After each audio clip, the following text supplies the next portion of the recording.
cannot go any farther into the show. We wanted to cover the buy-in without talking about Stadium Stampede because I was singing Judas in my sleep last night and all day today.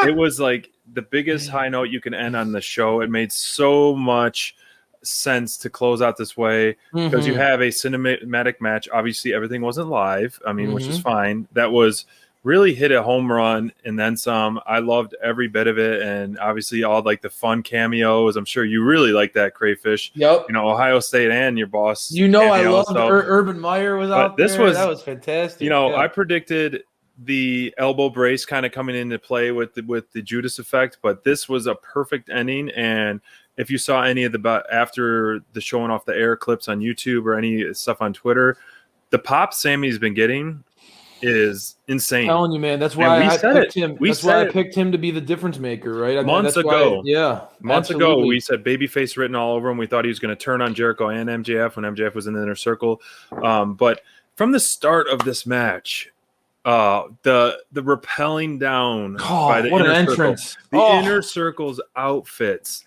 those are sweet. They need to sell those vests, man.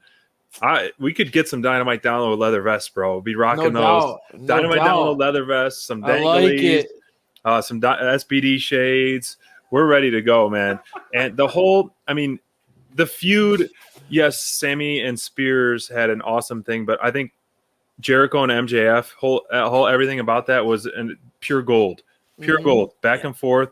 The comedic act, I was laughing out loud more times than not with that Chris Jericho and MJF stuff, the props he was using and the stuff they were saying back and forth, stapling that to his head, and then the bat was right there. I can't say enough. Everything about this feud, they're too popular to break up.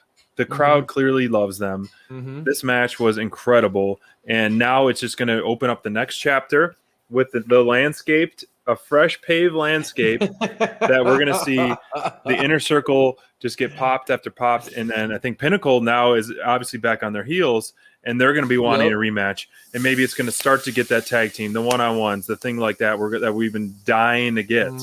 Stretch it out. Yeah, slow it down. Exactly, Bonds. Exactly.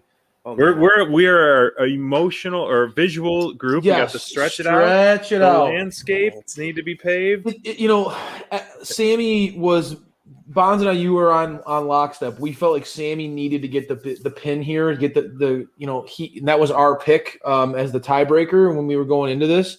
You and I both were on the same page that this felt like a match that Sammy needed to really take that crowning moment at the end.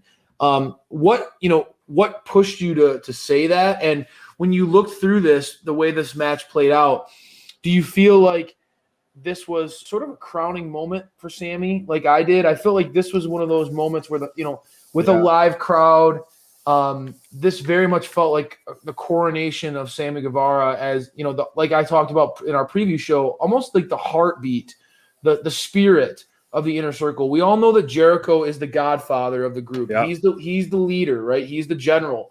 But it feels like this was playing off of what we've seen with the story, right? Where Sammy tried to convince the whole team that he never believed that MJF was in it with them. The inner turmoil that he had with those guys, coming back from and the triumphant return to try to save those guys. Then trying to save Jericho from getting tossed off the cage at Blood and Guts. It just feels like this is compounding on that natural story of Sammy. And that's why I felt like it was so important that he got the win. And it was one of those like, man, AEW nailed it to me. I felt like, man, that was absolutely perfect booking at the end. What were your thoughts on that, Bonds? Well, I mean, I am in lockstep with you, man. I think that Sammy needed the pin because of Blood and Guts, because he was the one that was the first one to say, "Hey, we quit." That was on him, and true.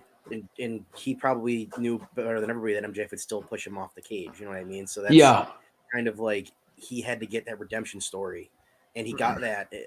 And he was the only one that's in that ring at the end, like representing the inner circle against Shawn Spears, and it was so fitting. Because we see the upside, we see the potential, we see the the just red hot potential baby face that he is Mm-hmm. on the mic, in the ring. His style is so Mm-hmm. unique. He showed it against Spears. That's why Spears is such a good opponent. You know, Spears is kind of a stereotypical big man who can do a lot of that kind of stuff. And that's true. And Sammy showed, hey, I can kind of get around you and do different stuff and use my agility and quickness and Sure. beat you that way and use my wherewithal. Good call. He was able to do that throughout the show. When they kept cutting back to them, I thought that was one of the more interesting pairings when they kept going back and forth. I thought that the Spears Sammy one was particularly interesting because they had such a unique setting overall, over and over again. And then at the end, when they got to go in that ring, because I thought, well, I'm sure like you guys did, I thought that it was going to be MJF and Jericho kind of at the end with the way they were leading to it. But then it was those two guys, and I was like, oh man, like this is the time, this is the moment. Like I might bingo card right on this one. Yeah. I really did when you talked about the different aesthetics of the fights. Yeah. That I know that like it might have felt odd at first, but I really liked when they did that visual of the chairman sitting in the room. Oh my gosh, that room. I was just going to ask you guys about that. That was so cool, man. Like I really dug that, like that, just that the aesthetic of that with like him on the chair, surrounded by chairs. It was like, come into the battle zone. Like it was just that kind of vibe. It was really cool. I dug that a lot. What were some of the things that jumped out at you most in this one, SPD? I mean, for me, one of the things, just for me, one of the things that I like MJF's pants. I don't know what he was glitter thinking. Burberry pants, like the red rhinestones all over those pants. Like, oh my gosh, that is one of the things that I will definitely remember from this one. Was like that was cringeworthy. Like, oh my god, those were awful. I don't know if he was trying to give the Bucks a run for their money on dumbest gear of the night, but MJF definitely like some hybrid of jeans. Yeah, that was something else. I know that you love, I mean, when we talk MJF, you love talking MJF and riding him a little bit, giving him a hard time. And Jericho certainly was doing plenty of that throughout. What were some of your highlights from this one, bud?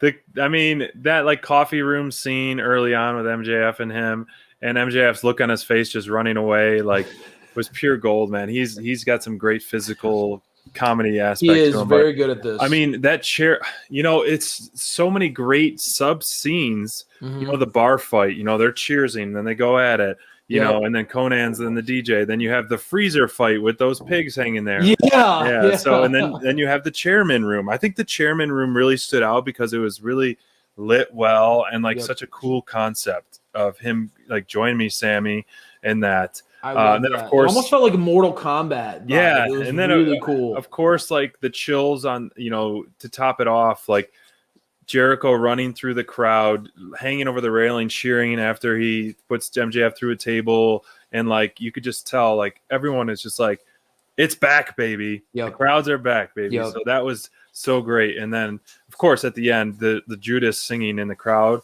it was just deafening stuff, man. Yeah, I mean,